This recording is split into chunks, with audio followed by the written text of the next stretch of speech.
જય હિન્દ, જય Bharat. Traffic police ભરતીની નોટિફિકેશન જાહેર થઈ ચૂકી છે।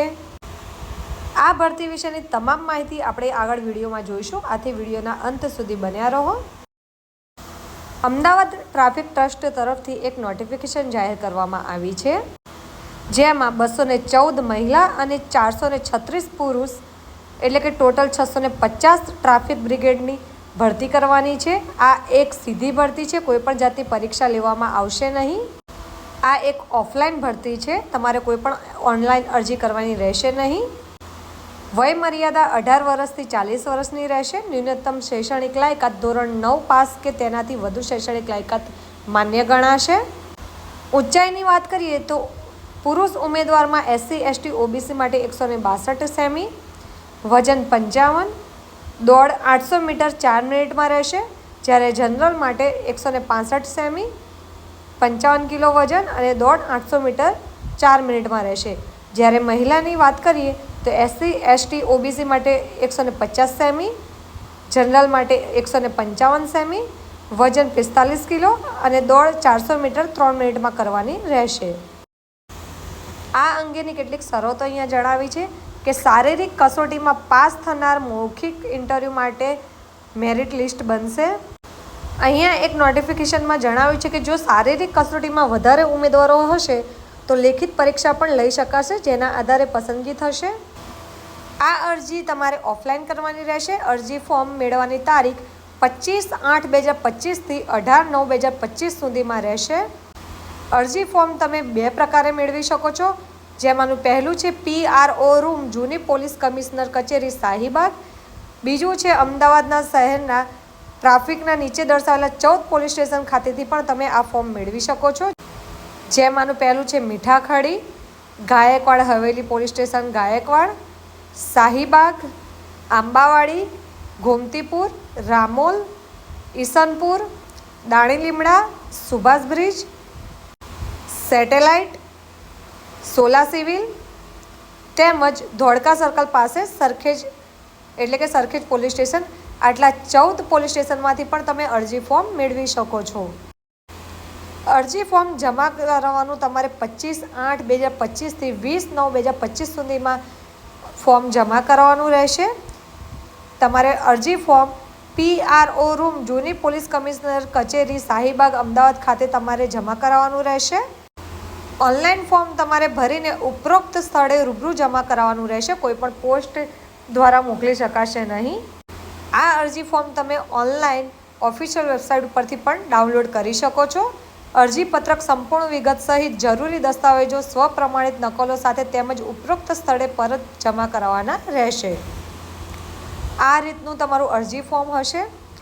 અહીંયા તમારે એક તાજેતરનો તમારો ફોટો લગાવવાનો રહેશે, તમારું નામ, જેમાં પહેલાં તમારી અટક, ઉમેદવારનું નામ, ત્યારબાદ પિતાજીનું નામ, આ રીતે પૂરું નામ તમારે અહીંયા લખવાનું રહેશે।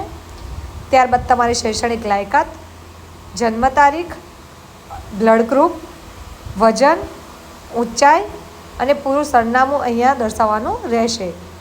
ફોન નંબર, મોબાઈલ નંબર અને ઈમેલ એડ્રેસ પણ તમારે અહીંયા ફિલઅપ કરવાનું રહેશે। પિતા અથવા પતિનો વ્યવસાય, અરજદારનો વ્યવસાય, ઉમેદવારની વિશિષ્ટ પ્રવૃત્તિ, તમે NCC કરેલું છે, NSS કરેલું છે, જે પણ કરેલું છે તે અહીંયા દર્શાવવાનું રહેશે। જિલ્લા યુનિટ કક્ષાની રમતગમત પ્રવૃત્તિમાં જો ભાગ લીધેલો હોય તો તે પણ દર્શાવવાનું રહેશે। કોમ્પ્યુટરની જાણકારી છે તમને તો પણ તમારે અહીંયા દર્શાવવાનું રહેશે। ડ્રાઇવિંગ લાઇસન્સ નંબર અહીંયા એડ કરવાનો રહેશે। ડ્રાઇવિંગ લાઇસન્સ કઈ તારીખે તમને ઇસ્યુ થયું છે, વેલિડ ડેટ અહીંયા દર્શાવવાની રહેશે। ઉમેદવારની ઓળખ આપનારનું નામ, સરનામું આપવાનું રહેશે, એટલે કે સાક્ષી પણ અહીંયા તમારે દર્શાવવાનો રહેશે। આ સાક્ષીનું સરનામું પણ તમારે દર્શાવવાનું રહેશે। ત્યારબાદ તમારે એક બાહેધરી પત્રકમાં જે તમારું નામ છે એ લખવાનું રહેશે અને ઉમેદવારની સહી અને ઉમેદવારનું નામ, તારીખ સાથે અહીંયા લખવાનું રહેશે। ત્યારબાદ તમારે તમારો મેડિકલ ચેકઅપ કરાવવાનું રહેશે। એક ફોર્મ આપેલું છે, મેડિકલ ચેકઅપ તમારે કોઈપણ એક ડૉક્ટર સાથે કરાવીને અહીંયા આ ફોર્મ ફિલઅપ કરાવવાનું રહેશે, જેમાં તમારી દરેક ડિટેલ્સ ફિલઅપ કરવાની રહેશે। પલ્સ, બ્લડ પ્રેશર, આંખ, કાન, જનરલ તપાસ, દરેક ડિટેલ્સ ફિલઅપ કરવાની રહેશે। એક જાતનું મેડિકલ સર્ટિફિકેટ અહીંયા તમારે જોડવાનું રહેશે। 3rd નંબરનું ફોર્મ છે એ ફક્ત કચેરી ઉપયોગ માટે છે। અહીંયા તમારે કોઈ પણ જાતની ફિલઅપ કરવાની રહેશે ને ડિટેલ્સ. અહીંયા તમને કેટલીક સૂચનાઓ પણ આપવામાં આવેલી છે.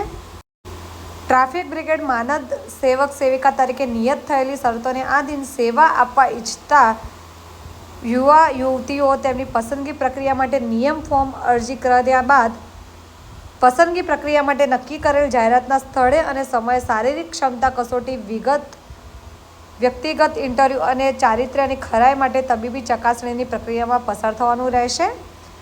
બાકીની ડિટેલ્સ તમે જોઈ શકો છો સ્ક્રીન ઉપર. કેટલીક શરતો અને નિયમો અહીંયા આપવામાં આવેલા છે. અહીંયા જણાવ્યું છે કે અરજદાર ધોરણ 9 કે તેથી વધુ ભણાયેલા હોવા જરૂરી છે.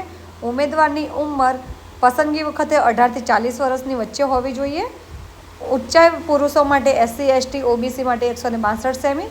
આપણે અગાઉ જોઈ ગયા લાયકાત તે મુજબની અહીંયા દર્શાવેલી છે.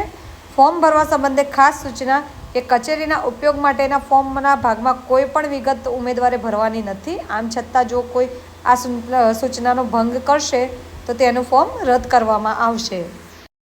ડોક્યુમેન્ટ્સની વાત કરીએ તો પાસપોર્ટ સાઇઝનો 2 ફોટોગ્રાફ્સ, શાળા છોડ્યાનું પ્રમાણપત્ર, માર્કશીટ, ધોરણ 9 અને તે ઉપર તમે જે પણ અભ્યાસ કર્યો હોય તેની માર્કશીટ, પાસ કર્યાનું પ્રમાણપત્ર ધોરણ 10 અને તેથી ઉપરના, એટલે કે જો તમે વધુ અભ્યાસ કર્યો છો તો તેનું પ્રમાણપત્ર, પ્રયત્ન પ્રમાણપત્ર એટલે કે તમે ટ્રાયલ સર્ટિફિકેટ જે કહેવાય છે તે, આધાર કાર્ડ, પાન કાર્ડ, ચૂંટણી કાર્ડ, આ 3માંથી કોઈ પણ એક જાતનું ID પ્રૂફ, રેશન કાર્ડની નકલ અથવા તો રહેઠાણનો પુરાવો. જો તમારે કોઈપણ જાતનો અનુભવ છે તો તેનું પ્રમાણપત્ર, કોમ્પ્યુટરનું પ્રમાણપત્ર જો હોય તો, ડ્રાઇવિંગ લાયસન્સ, સક્ષમ અધિકારીશ્રીનું કાસ્ટ સર્ટિફિકેટ. આ બધા જે ડોક્યુમેન્ટ્સ છે તે તમારે એક ઓપ્શનલ છે, તમારી પાસે હોય તો તમારે અહીંયા દર્શાવવાના રહેશે. તો જે પણ લોકોને ઈચ્છા છે ટ્રાફિક પોલીસમાં ભરતી થવાની તે લોકો સુધી આ વિડીયો જરૂરથી શેર કરજો. આ એક સોનેરી તક છે પરીક્ષા વગરની સીધી ભરતી માટે. આથી આ વિડીયોને વધુને વધુ લોકો સુધી શેર કરજો. જો તમે ગુજરાત સરકારી હબ ચેનલ પર નવા આવ્યા છો તો ચેનલને જરૂરથી સબસ્ક્રાઈબ કરજો, જેથી આવી અવનવી માહિતી તમારા સુધી અમે પહોંચાડી શકીએ. તેમજ વિડીયોને લાઇક કરવાનું ભૂલતા નહીં.